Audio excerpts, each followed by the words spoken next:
where it's different from other places is they don't only care about you when you're up here, they care about you when you're not up here. They care about your family. Like, your family is their family. And it shows. So I think that's one of the main things. So the community that we're in, we always make sure to give back because, we have people from this community that come up here every, day in and day out and work long hours. So I feel like by us giving back to the community is kind of like a thank you to our guys. That's one thing we won't hesitate to do is give back. And I think that's another thing that's admirable. When that tornado went through Crockett, we sent guys down there during a work day to go and help out and clean up. And I think that just goes to show how we kind of live that culture. No matter if you work here or not, if people need help, we'll help. So with the experience that I've had with other companies, I think what sets us apart is our drive to be safe. I think that's something that's admirable, and it sets us apart from everybody else. Everybody takes safety seriously, but with here versus other places where if you have an accident, you get rode up, here it's like, hey, let's talk about it. Let's figure out ways to fix this issue so nobody else gets hurt. And that I feel like Bullcraft is really big on family as well. So we're your family up here, but they also want to send you home to your family as well, the same way you came in. I think it's more empowering because I feel like if we were just constantly writing people up for every little safety thing that happens, then I feel like that would add on stress versus pulling that person aside and being like, hey, look, we're not gonna write you up, we're not gonna send you out the door, but let's talk about it. I feel like that's kind of like a de-stressor and could make that person feel like, okay, I can talk to my leads about this, I can talk to leadership about this and not have to worry about being sent out the door.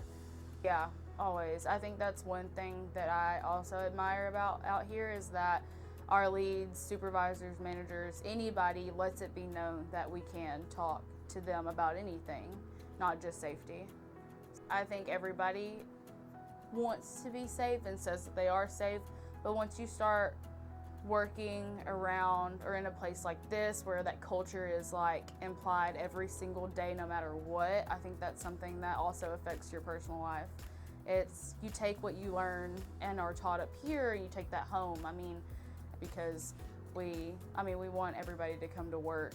We want everybody to have their job and be here and be able to provide for their families. With our culture, we kind of branch out and we go above and beyond our inspector title, or our inspector, not title, but role. And we can go anywhere, help out, go to check on people, make sure that everybody's fine. I think that's one thing that I've kind of gravitated towards is I don't just stay and inspect Joyce. I make sure everybody's fine. If somebody's off, hey, are you good? Do you need anything? I kind of take that and I go down the whole line and use it everywhere. And that's how I build relationships with the guys out there as well. Yeah, there's a few women out there. It's doable. Even in the Joyce plant, I've gotten in the pit and welded. I've tried my hand at the rigging table on Super Crimp. It's definitely tough. I'd say you have to have a really strong mindset for it. It's not something anybody could just do, but at the same time, I feel like if you want it, it's yours for the taking. When I was a freshman in high school, I got into ag. I started welding. Doing shop stuff, painting, cutting, whatever it was. And I did that all through high school, all the way until I was a senior. And I always said, I'll never turn welding into a career. Even in high school, I was like, well, I'm gonna go to school to be a nurse or something like that. And I never really knew what I wanted to do. I was on this path, but I was just like, I'll go be a nurse because that was just what a majority of the girls that I graduated with did. They graduated went to go be nurses. And so at one point I told my dad, I was like, what if I can go work down there with you? And he was, just like, oh, well, yeah, you can go work in the office. And I was like, well, no, I want to go weld. And he was like, I don't know about that. So I started asking around and asking guys that I went to school with, the seniors who had parents or people that they knew that worked up here, and it was always, no, like, they're not gonna hire you. They don't hire women out in the shop. Like, you can try, but it's just something that was never done. And so I made a point to be like, nope, like, I'm gonna try. And when I graduated, I ended up working, went to work for Walmart, and I did that for 2 years. And then finally, my dad told me, like, hey, they're opening up a grading facility. You could try. And so I tried, and I'm here. And I think if there's something I could go back and tell me, or any female, or, you know, anybody that's been told, like, graduating high school, no, like, there's no possibility for you to work up here because of the way they, you know, whatever reason.